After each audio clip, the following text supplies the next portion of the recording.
Andy, we go. Yeah. Welcoming in Andy Hooper from Intel. I'll let Andy introduce himself, but yeah, just talking about the creative process from a different perspective. Hi, everybody. Nice to meet you all today virtually. Let's see a quick overview of me as I trained as an industrial designer. Halfway through my career, I started working with brand and marketing people and realized the value of that partnership. And the second chapter of my career was moving from just product into product, brand, and I think narrative. I've just finished a nearly 10-year stint at Intel where I ran a UX design and research team. I know David Hayes very well as we worked previously when he worked at Pop. And that's how this conversation really got started. We've partnered a lot in the past. Both our teams have partnered well, and we had a conversation about the value of that relationship. And so that's what brought me to this conversation today. And I'm going to walk you through a few slides that tee up some of that ethos and perspective with, I hope, some best practices that I'd like to share with you and a few videos for fun. Nice to meet you all. All good? Yeah. Okay. Anything else to add before I start, either Dan or David? No? No, go ahead. Okay, great, cool. Okay. Please let me know if you can see the full slide screen. No, not yet. No, not yet. Hang on a second.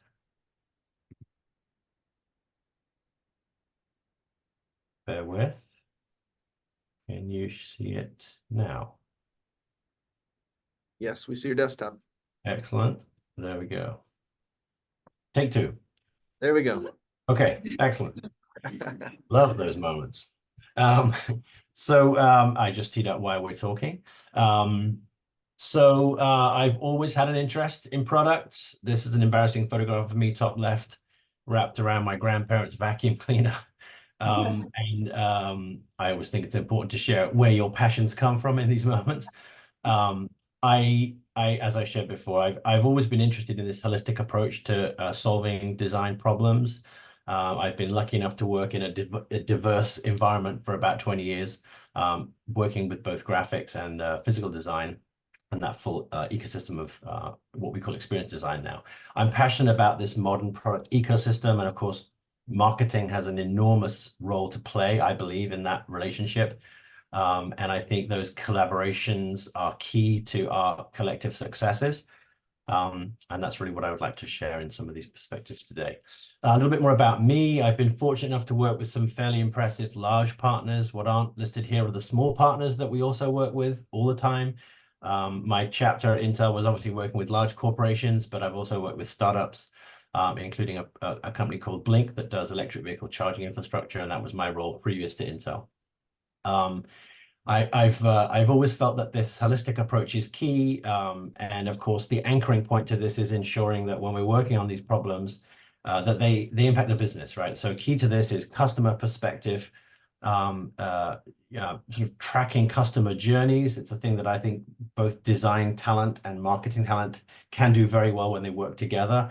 I think our marketing partners teach us the value of that customer journey. I think in this modern ecosystem, it's more important than ever to make sure that we're kind of looking at these things together. And then on a more personal level, I've been fortunate enough to manage fairly large teams of UX professionals across my experiences thus far. I think that we are often talking about the same problems, which is another thing that doesn't always get underlined, especially in large corporations. So understanding some of those shared experiences and working through some of those things together, I think is key. And of course, it's all about building those relationships and partnerships. And these are a couple of examples of some of the work that we had done at Intel with David's previous team at Pop. The first two here are looking at what was called Project Athena, which was a new manifestation of what the desktop experience would look like. And his team and my team worked through a control app offering there that was very complex and had lots of stakeholders, but it was a perfect example of how we can partner better together. The next thing I wanted to share really was the value of ensuring that we're often looking at the same problems. I think, goes without saying, and you all know this, but when we deliver modern product offerings, they are highly complex, they're multidimensional, and I think obviously in slides we simplify these experiences and moments much more than we probably should do. But I think it's very important that at the moment, at the very top of the C-suite, CMOs and CPOs or CDOs, chief designer, chief product officers, they're inextricably linked. And of course, they're tied to the business needs and business requirements across that ecosystem and across that path. So I think it's key that we understand those things and work through them, as I said before, together. There's a mutual benefit to that as well. This is a video I want to share.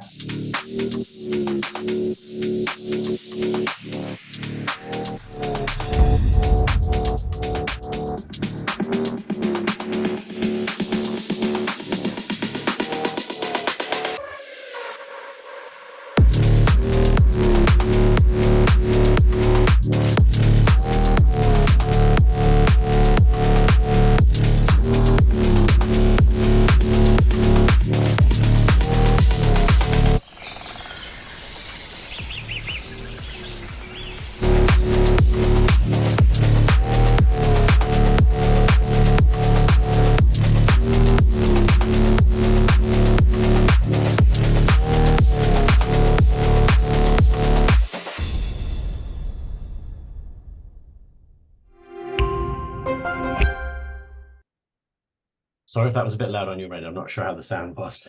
I just wanted to share, the reason I shared this specific example is we worked tirelessly at Intel to try and build better bridges with our marketing partners.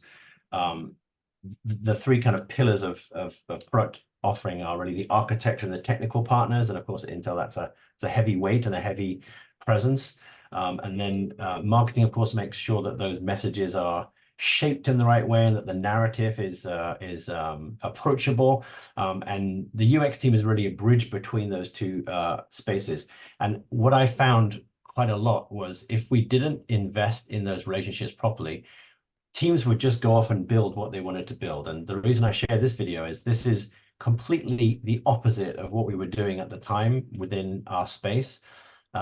We often found that we would overcomplicate the message that we were trying to deliver because we have a technical DNA and because the architecture and technical engineering teams have passion about what they're trying to drive. We would often find that we would confuse or complicate what really were fairly clean and simple messages. And so this was an example of something that we managed to shape and launch for a product that we built and delivered. And it broke all the boundaries because most of our videos tended to be overly technical, way too long, shaping narrative that really was aimed at ourselves rather than our customer base, which I think is a key thing to share. And so we managed to convince a few key partners to look at this in a slightly different way. It had great results. This product has sold remarkably well. It has great value in the marketplace too. But it was a good example for me of how we can work better. And actually the value of storytelling, which you all know very well. But of course, the creatives in the room will understand that if you can properly understand what you're trying to convey and really hone that, the value of that narrative is incredibly impactful, I think, across the experience. So a good example, I think, of something that we did in-house. Now, of course, you may have examples in your own work or with your partners that you've been working with, which is maybe more contemporary or more edgy than that. But for us, it was actually quite a big move. I'll just pause here. Any questions before I move into the next stage? Because I'm going to then move into some best practices. And if not, no worries. I just wanted to double check. Okay, perfect. So the next step here was I wanted to try and fine-tune some perspectives that I had that I thought would be helpful for us to share and talk about today. I've pulled them into two groups, 5 strategic points and then 5 tactical points. They are designed to be debated at some point as well, but this is a somewhat personal perspective from the experiences that I've had. I've tried wherever possible to ensure that it acknowledges obviously the creative path that I've had, but also my marketing partners' perspectives and approaches. And of course, these are all about impacting the business. So the first 5 are looking at an understanding of what our North Stars are. And I'll talk about that in a bit more detail in a minute. Understanding how to edit and audit the environment to better understand the landscape that you're in. Understanding, of course, the importance of narrative, which goes without saying, but I think sometimes it's misunderstood or not fully invested in still. The importance of aligning on the problem statement that we're all trying to drive towards, and then of course building those collaborative skills, across the environment. So this first one, I think I've purposely talked about nurturing this topic, and it's plural. So the thing that I think it's important to share here is, especially if you work in large corporations, but I think even if you work, if you work in any business, we're often asked to look at a version of whatever our mission statement or strategy or our North Star is. I think it's very business centric, and I think that's highly appropriate. But I do believe that there's more than one. And the thing that I like to look at is I think it's important to look at your individual North Star. So that's not only your career path, but also the skill sets that you have, and where you aspire to be. And I think that needs to be considered in conjunction with the business North Star. You can call it your personal mission statement or what have you. But I think if you were to talk where I've just come from, we often talk about the corporation driving that, and then we all kind of align to where we need to be going. I think it's important that your personal North Star has an attachment to that. And it's also a good thing to track regularly. This comment about making sure that it's current and that it's mature enough is about making sure that you're double checking it. You're making sure that over time, your vision of where you want to be and your position and purpose is still intact. If it's drifting, sometimes that's a good indication that you may be looking for other challenges, or that you're not staying aligned to where you want to go. And then, of course, from the business standpoint, it's really important that whatever you're driving has direct impact to the customer's needs, the products that you're building, the experiences, and of course, on a marketing space, how are you engaging, driving your campaign, getting customer feedback, etc. So making sure that those things are aligned is key. And I think it's important to track those. They're connected, but they are separate. And I think that's an important thing to kind of keep in mind. I put this first because I think it's kind of an important thing to have as an anchor point, because everything I think flows from this. And you could debate that maybe some of these are in different orders. I think that's a good conversation to have. But that's why I put that one first. So you're kind of like anchoring where you want to be heading. This next topic is really, I have had so many examples of this, specifically again at Intel, but also across my career path, where people come into a room, tell us that they're going to go and deliver something and they want to go and make something happen, and they haven't checked to see what the competitive landscape looks like, which of course is code for what's outside our walls. Intel's 110,000 people, which is an awful lot of people, and you would be surprised as to how often folks would come into a meeting that we were pulled into or hosting, and they already have a complete vision of what we're going to go and do. And when you start to dig into some of the details, and obviously with my background and my team's backgrounds, we're using research, UX insights, qual and quant work to understand, the numbers and the data behind what market opportunities might look like, and also, insights, specific insights, more of the qualitative stuff, where we're really digging into details of the space. We understand that space well, but people would come in and say they have a complete understanding of where we're going. And then after digging in a bit, you'd realize actually they don't, or they're looking at a problem that they're trying to solve for themselves rather than for the customer or the customer's needs. So there's two parts to this, I think. One is that landscape, which is, air quotes, outside of your walls, to get a better sense as to where you are. And then I think the other thing to keep an eye on it also is that internal landscape, which is, are there internal programs that are already ongoing? Are there current research engagements or research engagements that have just finished that you can leverage?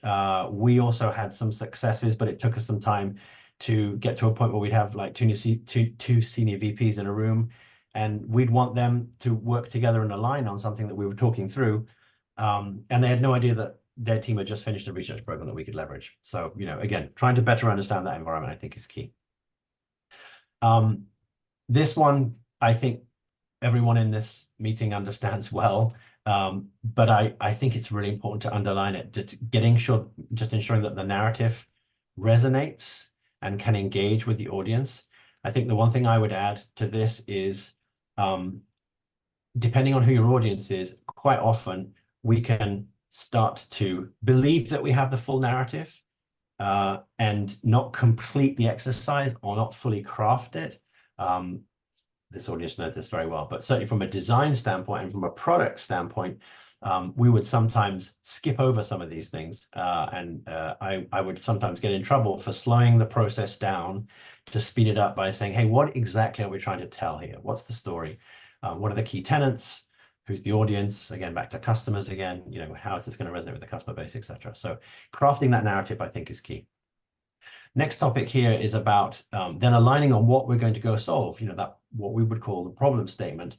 And I think the key thing here is, I use this phrase magnetic. I think you want to make sure that the key domain experts in the space understand what the problem is and are aligned to it, but also that those key tenets are drawn towards the problem. So I think it's about the brief and what the business needs are, but it's also about pulling people in. And I think it's polarizing. Sometimes you can have healthy debates about what that problem statement is. I think making it magnetic, air quotes, means that then you can start to debate, the yeses and nos around whether that will work or not. And then I think the other thing that we would also find quite a lot is people were so keen to start doing something that they would just go off and start, building before we'd actually agreed on what we were trying to build. And again, entertaining stories and anecdotes about engineering teams, no disrespect to my engineering partners, but it was often the engineers that would do this. They already knew what they wanted to do. Engineers are expensive. You can't have engineers sitting on a bench. And so they would be ready to go. And we would often have to pause or slow down some of that process just to make sure that we were all still on the same page and that the team was also marching to the same beat. And of course, you need to make sure that you're all aligned in that space before you then start to drive into the next steps. Last one on this lens around the strategic perspectives is really the lessons that I have learned around ensuring that I knew who the skill sets were in the larger and broader project or program that we were on, and that I built those relationships and I invested in them. And I think as a creative, air quotes, if I'm to be completely honest, I would quite often want to just start to go off as I was more junior and shape my own concepts. As I got more senior, work with partners, I wanted to build those hypotheses and then test them out and then prototype them without maybe always looking to make sure that I'd understood who my collaborative partners could be in this environment. I think as I've become more senior, the thing I've really valued is if you are investing in relationships across your ecosystem, you'd be surprised how often when you come across a problem, a peer of yours, or even sometimes a more senior individual can step over and just say, hey, I think we can help you with this. So I think there's an investment to be made in understanding those partnerships. And I think sustained collaboration is a key component to success around this space. And as I share in this comment, just a reminder to always try and be building those. Sometimes for some people, it's not easy or comfortable, but I think it's a very important thing to do. And as I share, I think it's surprising how often you will find someone who can actually come and help you. I'm going to pause there. Any questions on these before I move into the next step? I just want to check. I've got a question. This is Yes. David. Hey, Andy. Hey. Yeah, on the first one, that I think what resonated with that is, I think it's easy for us to take for granted in the B2B space, whether it's agency side or client side, the role of the North Star, as it pertains to the values of the organization that we're working for. I think in the creative space, in the B2C arena, it's easier to get to kind of see alignment between a brand like Nike. That's I can see their intent, the values that they're putting into the world, and as a creative aligning how I might want to work for a brand like Nike. But I think often in B2B, for these very complicated technology solutions, the alignment around values and organizational North Star is often not clear. But I think it's great to see a lot of our technology clients seeing the value of that and it really becoming a catalyst for their own growth. I guess any tips for the creative team here around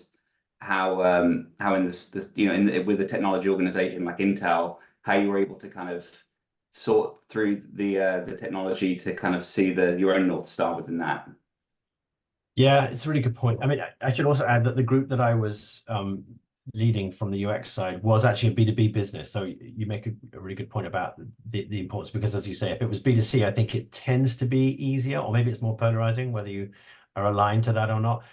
I personally think, back to one of my earlier slides, modern product development environments, and I keep, of course, using the product lens because that's sort of where I come from. But if you look at what we are trying to build, and that includes our technical partners, our marketing partners, and the UX folks, they're very, very complicated environments these days. And I think there's probably something within that space that one could align to. I think if you had a fundamental misalignment with what the product was that you were building, that could be more tricky. And I guess that's a personal thing. That's kind of where that personal professional thing comes in. But I think it's easier. My sense is it's easier to see a path through where those North Stars are, because of the fact that you're a believer in your skill sets, right? So as a creative, how can, and actually my last slide on the next one, this next set of the tactical stuff actually touches on some of this stuff. I think there are opportunities to inspire and add contributions at almost every level as you dig into those things. I think if you had a fundamental disagreement with the essence of what the company was or what it was building, that's a different topic. But I feel like these environments are so complex now. There is something. There's nearly always something within that path that you can contribute to. I don't know if does that capture the essence of what you were asking, David? Yeah, thanks, Andy. Okay. Yeah, and then again, as I talk through the tactical stuff, my last slide, I think, talks about ways in which we can, or my last comment, ways in which we can always contribute. And I think marketing and creative individuals, design individuals, are uniquely skilled at being able to do this.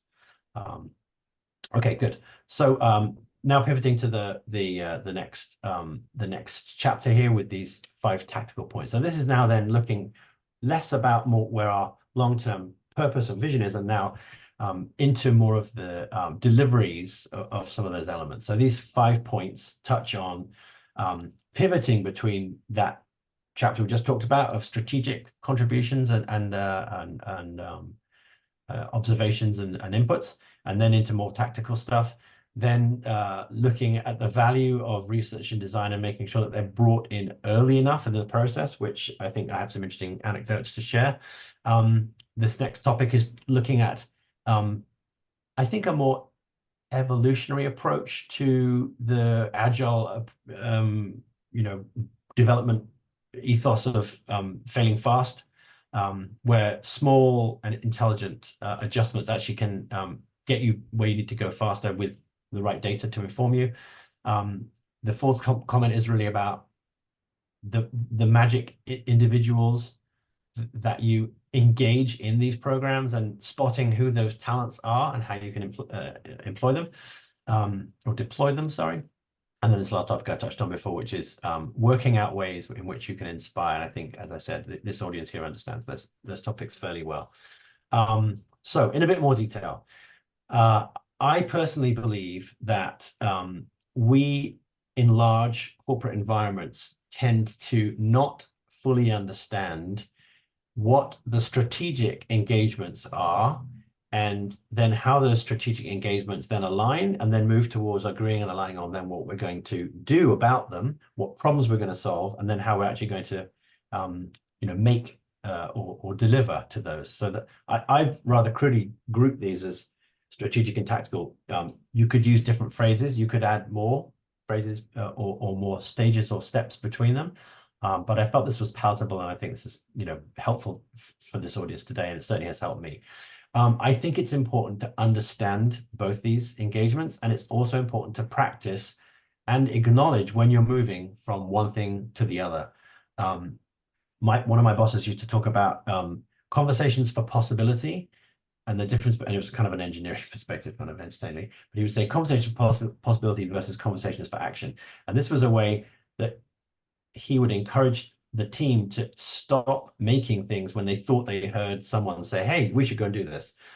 So I think aligning and understanding on what the strategic engagement is and then moving into that tactical thing is important. I think practicing adjusting between them, and also in some cases managing up to make sure that we're not creating scope creep, changing the strategy whilst we're still building things, which does happen. And also making sure that we're aligned, that when we go and make something, we are really narrowing down our options. We're not adding extra options unless we really have to. And if we do, we have to understand the process and the pain that may be being caused there as we go through it. And then the last comment I would just share on this one is, I think it's really important to acknowledge that we quite often talk about these things in PowerPoints and on slides, and they are made to seem very simple or straightforward. So, throw a strategy up on a deck, we're all ready to go. Have we tested it? Have we talked about my next topic coming up? Have we really understood the impact? Do we understand the customer's perspective on this? Do we understand the journey that we're going to take a customer base and what this is going to do to the business? I think we summarize this easily. It's actually quite hard to master. So I think important to invest in this path. Next topic. Well, I mean, I'm busted here because you could argue that I'm voting for the skill set that I represent by bringing us in as early as possible. But I would say this, if you work with an intelligent team and they understand the skill sets of all of the domain experts across the space, bringing folks in that are going to listen and learn and understand your customers' problems, and then synthesize that information and data to help shape the direction you're going to go in, there's great value in making sure that those people are listening at the beginning of a conversation when you're trying to work out what you're going to do. And I've been in situations where we've nearly launched a product or an experience, and a VP came to me and said, hey, we need some research around this. And I'd say, well, okay, what kind of research are you interested in? What are we looking for here? Have you talked to any customers? Well, we're launching this in a week. And we just wanted to make sure that we checked to make sure that we're making the right thing. And I've actually been asked to do research on a product that was already about to be launched, digital and physical. So, those of you who work in the creative space and are designers, you understand the value of being brought into the conversation as soon as possible. You don't always have to be brought in. I don't think we need to be creating extra work for teams, but for the team to understand that you're a partner in that journey and not a vendor or a subset, I think is important. And of course, no surprise here, the right research set up early enough will help guide and direct any of the things that you make. So I think it's an important thing to think about and be aware of. Next topic. This one is really about looking at smart and savvy ways to leverage that data that we've just been talking about and employ it so that it has maximum impact and impact and influence. This notion of failing fast is very popular. It's very Silicon Valley. It's been around for a long time. There's great value to it, and I'm not discounting it at all, but I'm saying that I'm arguing that I think that it may be becoming slightly outdated because of the dimensional and dynamic nature of these large products and experiences that we're now building.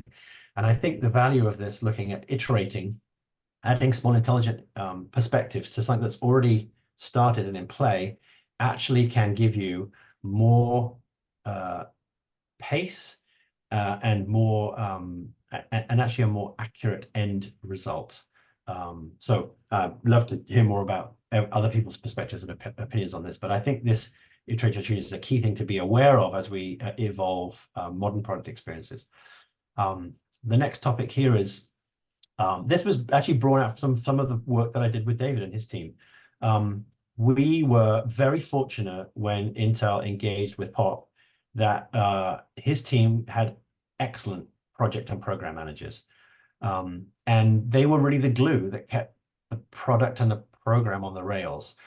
Very savvy, aware of all aspects of the engagement, and always available. And the thing that I thought was really important about our relationship in that space is that I felt as Intel, as the customer, we had a responsibility to be an equal partner in that relationship, which meant that we needed to be available when we were asked to be available, and we needed to give input at the right time. Now, sometimes we weren't always exactly there because of, herding cats and calendar issues and travel, etc. But we needed to make sure that we were good partners in that space. But because of that, we got incredible progress and I think end results. And so the comment here is like, understand who your magic makers are in the space. My two that I always go to are project managers and graphic designers. So one is more of a logistics skill set. But the other one is, I think, from a design standpoint, having a really talented graphic designer with many of the digital environments that we build is absolutely key to success. They are so valuable at being able to capture and evolve the visual entity. I don't think that this is just visual design. I think it's, I'm talking about the traditional and full skill set of a graphic designer, and you could say UX design comes into this play. Although I think there is a fundamental difference. But if you have a great graphic designer that you can pull in, and sometimes they can be brought in and out when needed, it really makes a difference. And this is why I call them magic makers. So for me personally, those two skill sets are very important for the things that I do. I think it's a good topic to ask yourself, when you're looking at a project or a program or an engagement, what are the skills that you're looking for? I mean, there's also an individual aspect to this too, which we could talk about, but as a rule of thumb, I think it's important to understand the skills that you need. And I think being aware of who those are and when you need them is important. And I think that's actually helping you in terms of getting to the finish line with the right results. So key, I think, to look at those magic makers. This last topic then, which I touched on a bit earlier, I think is just a kind of a call to arms. If you work in marketing or if you work in design, you are able and capable to inspire. If you look at the skill sets across how we build products and programs, there are a number of different key components to how these things happen and are delivered and manifested. But marketers and designers are able and capable of inspiring. I think from the narrative standpoint, I think from the lexicon standpoint, I think in terms of alignment on purpose, from the designer standpoint, obviously innovative thinking, creative perspectives, prototyping, partnering with key partners to advance those moments where you're maybe stuck or you're a bit of at a log jam. And I think it's an important thing to remind ourselves, if you're lucky enough to have these skills and you have this job and you're paid to do it, you can help in a number of different ways. So just reminding you that at any moment, at any step, you can help inspire or move things forward. So if you can channel that impact and influence, it really does have invaluable moments. And they are catalysts for big movements and big moments. So even when you're really beaten up and it's a late, Friday and you've got to get stuff out, you are still capable of making a difference. And so I think as a creative or as a marketeer, that those are unique skills, and you should be reminded of that and try your best to kind of bring those things into play. So before I move on, I've just got one more video I wanted to share, which captures and summarizes some of the work that we did with Royal Shakespeare Company around the value of our marketing partnership. But I would sort of pause here. Any questions on this? Yeah, I've got a question. Yeah. Point one about mastering the pivot between strategic and tactical. Yeah. That's, I think a struggle that most organizations, regardless of whether or not you're in the creative field or not, or, just moving from, a planning mindset to a production. Yeah. Do you think it's bouncing between those two worlds and being able to do that? Is that an argument for basically small project teams that stay with something throughout its life cycle, involved in strategy to connect the strategy and tactical? Yeah. This is a really good topic, Dan. I think the way I would answer that is it depends on the culture that you're in and whether you have control or influence on that culture. So where I've just come from, which was obviously large, big culture, I actually think, to your point, Dan, we got more done when we could actually manage the size of the team And actually, of course, we have to have alignment from, the people that own the resources to make sure these things would happen. But we had more progress made when those teams were actually smaller. Now, I would say when I first joined Intel, one of the first projects and programs I joined, it's actually the reason I was tied in, was to engage on a campaign called No Wires, which was basically getting rid of cables and connectivity, physical connectivity, from the experience of using your PC. And we had a huge team with a plethora of voices and owners in that space. To start with, that worked really well. But I commented on, I think, on this topic about not changing the strategy halfway through. We actually failed and came off the rails because the powers that be decided to change what we were going to try and build halfway through what we were building. And so I think if we'd had a smaller team, we probably would have been able to have directed that better, Dan. But yeah, I think I'd go back to my first comment, which is I think it depends on the culture and whether you can affect it. And I think that I have an answer. If you have a big culture and you're having difficulty trying to affect that, I think there's a thing that you can do to impact it. But I'll pause there because that was quite a bit. Does that help in terms of a perspective? Yeah, it does. Yeah. Yeah. I would add one thing then to that, which is if you're in an environment which is large and there are lots of voices and it's difficult for you yourself to have impact or influence because you're not able, air quotes, to make that change. And you have to be slightly brave when you do this. I think if you or the 2 or 3 people that are working on a project agree and align that you should be doing something different than what you're being asked to do, as long as you get alignment with that team, I think there's a way for you to actually start to redirect the ship. But you have to show an intelligent amount of progress on the other path that you're looking to craft towards. You don't want to go too far because I think then, of course, things will start to derail. But rather than asking for permission, I think it's actually one of those cases where you want to just make the decision because you're the domain experts in the space and start to redirect.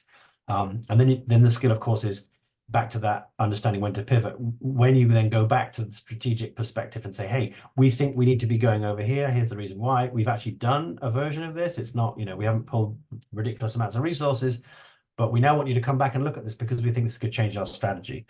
So I think, intelligent moments of understanding when to make that directional change. And that's my point about practicing the pivot, right? Knowing when to come back and forth, I think is key. But the culture will dictate how flexible you can be with that.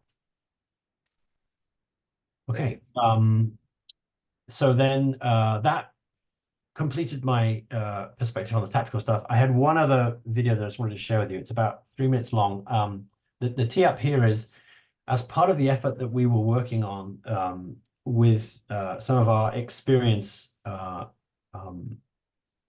impact and influence on the technology that we built. We were fortunate to be connected to the Royal Shakespeare Company in the UK, and they were at a moment where they were looking to explore how they could shape narrative in a completely different way. And we were fortunate that we had a team looking at the same topic. And so we went on a journey with them for about 3 or 4 years to essentially revolutionize how, I would argue, how narrative is delivered in theater. This is a very interesting case study, I think, on how technology and storytelling can combine to really evolve and advance entertainment. And what we were doing was we were building the engine blocks underneath with the insights from customers, which of course is a live audience in this case, to advance what is now, I think, being seen more often in things like gaming and content creation, etc.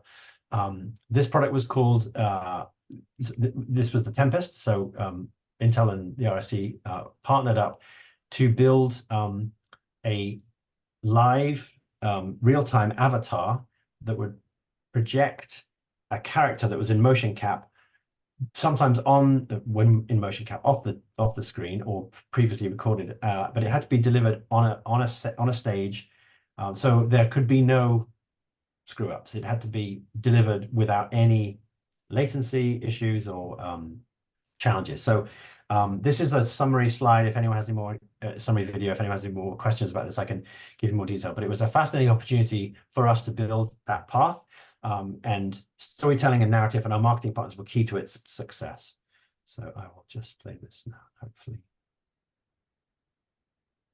Ladies and gentlemen, the Tempest Company, this is your part one beginner's course. 3 years ago, we spotted that 2016 was going to be a big Shakespeare year. It was Shakespeare's 400th anniversary of his death, and the Royal Shakespeare Company needed to put on something pretty spectacular. We needed to try and match the magic of Shakespeare's imagination. I got cast a long time ago for this new production of The Tempest, and the RSC is the home of Shakespeare. Not many actors get the chance to do things like this. It's taken the best part of 2 years for us to develop this technology with Intel and create an avatar to make Ariel fly, to create a sense of the island being a place where magic was possible. I boarded the King's ship. You get to see two fully fledged performances, one of which is an actor and another is this apparition can fly around the space. To dive into the fire, to ride. We have unlimited versions of Ariel. We're able to change his form in many different ways. We are creating for the first time on stage, real-time, live facial performance capture, and that is quite an extraordinary leap forward. I and my fellows are ministers of fate. The actor both becomes the marionette and the puppeteer at the same time, and you can see their physicality completely driving one-to-one this digital character. Men hang and drown. We keep working, keep trying to refine the way that Ariel moves, the way he talks, and I have no idea where it's going to go. The technology that Intel deployed here for the Tempest is big. Take real-time information from a motion capture suit, map that onto a complex digital avatar, and then project that digital avatar out through 27 projectors. We have their desktop i7s to take marks, skeletal information, and a machine called the Big Beast, which has 120 cores. I've never seen technical setup like this. This place is full of huge amounts of technology, much more so than most film sets that we're on. Generally, on set, you might say, let's fix that in post. You can't do that here. The avatar has to be so robust because that's the final product. All you can do is create the play with the tools that you have now, and what's delightful about this production is that we have pretty spectacular tools.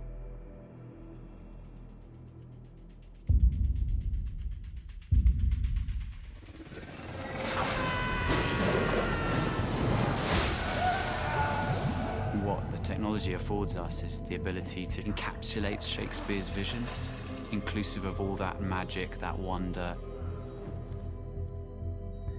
The possibilities of what Intel have allowed are only limited by our imaginations. We're at the forefront of something that other people can take on and build. Who knows where things will be taken in the future? It's for other creative minds to see what we're doing and take it further.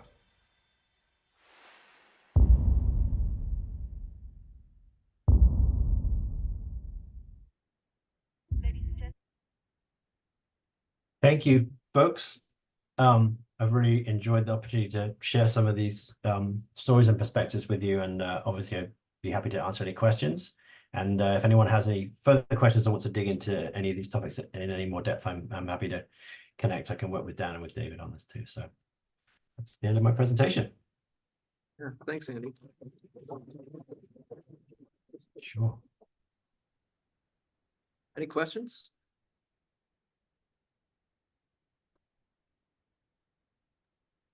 Yeah, I've got a question. It's David again. I think first and foremost, I love that Tempest example. I think it's a wonderful example of a brand showing, not telling their technology. And I think for a lot of the brand campaigns that we're constantly challenging ourselves to envision for clients, it's that kind of thing that I think ultimately separates the technology organizations that got a great product that ultimately is stuck talking about it versus, you know, really building connections, meaningful connections with their audiences through culture, which I think we all know is the sort of sure set way to go about creating an emotional connection with the brand. But my question was going to be, you know, I think we've been seeing a lot of your point about the interrelationship between marketing and product and design. That seems to be increasing at a greater rate, you know, these past few years, in particular with the role of SaaS, and ultimately for many organizations, their product is their marketing platform, you know, where that's the platform is where most of the connections and conversations, engagement happens with audiences. I guess any advice for the marketers that are maybe dialing into this, or for, you know, within the marketing practice, around how best to get to work with their design partners and their design leaders, you know, to create the best connected customer experience. Yeah, I mean, so a couple of things I would share. I mean, obviously, we were very lucky that it was the Royal Shakespeare Company, because, you know, Shakespeare writes really good stories, and so we were fortunate there. And back to your comment earlier on, David, right? If it was a more air quotes B2B engagement that we were talking about, you know, it wouldn't be the obvious connection for us to be able to deliver what we did. So that's a good example to sort of share and showcase how we can, you know, contribute to something like that. But having said that, back to the comment about modern product ecosystems and offerings, they're very, very complex, and they're very, very dimensional. And that dimensionality, I think, means now that, again, to your comment, our marketing partners and our design partners are inextricably linked. We have to work together because we're often solving the same problem.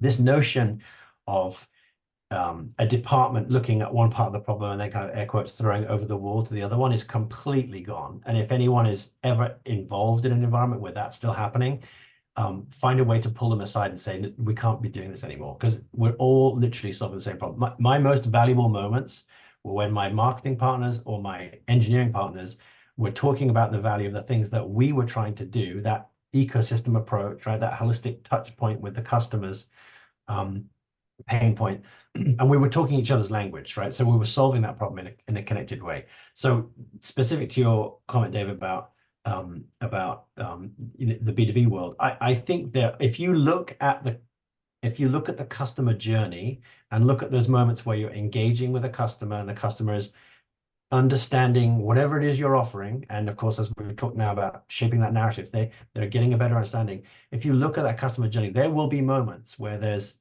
a break in that narrative, or a lack of understanding that what you're trying to shape and share is not quite connecting, or maybe you've been trying too hard and there's too much there and you need to simplify and reduce the complexity. There will be moments across that customer journey where you can engage, and I don't care what you're building, there's a moment where your marketing partners and your design partners can look at that problem either together or separately, depending upon what you need to be doing, and start to unravel a moment and then rebuild it.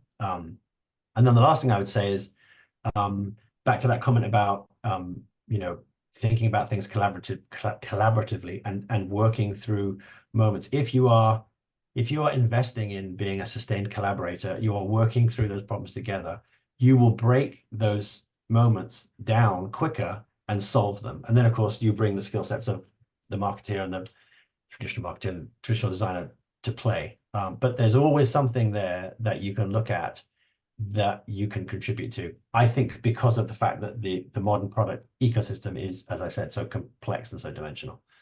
So hopefully that helps. That's great. Thank you. Yeah, no, thank you. Great.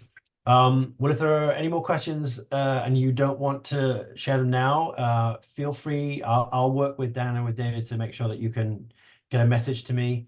If you have any questions about some of the work that I shared, or you're interested in any of the insights that I shared, then obviously feel free to ping me.